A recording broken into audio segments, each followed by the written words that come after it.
Hi, I'm MJ from Lioness Publications.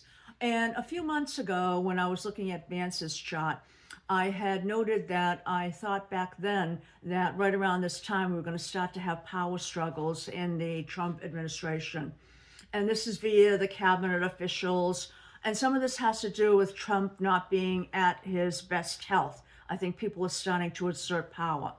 They're also looking at further down the line for who's going to be a candidate for president. It may not just be Vance. So let's take a look at Hegseth and sort of look at where he is. Well, first off, he is thinking about, he asked the Pentagon to look at possible court-martial charges for Mark Kelly. And what happens is he's going to be finding out, and this is around 12/11, that he probably doesn't have the allies he thinks he does in the government and the administration. He's going to start to feel betrayed. He's going to start to see that a lot of the partnerships he may have created are starting to dissolve. Now, there have been sort of rumors that he doesn't get along with people and that people don't respect him.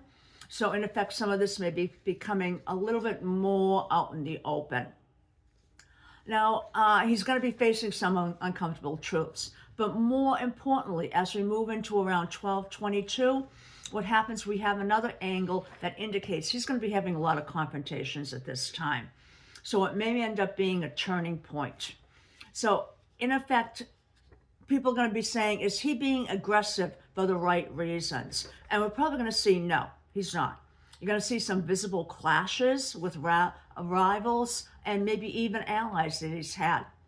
More importantly, the end of December, we're going to see that he's going to be struggling to have some influence. He may have been sort of put to the back burner at that point.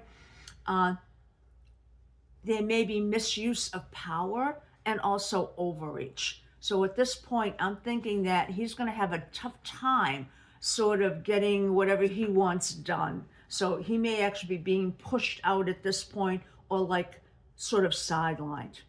Now, I hope you enjoyed this and have a great day. Bye now.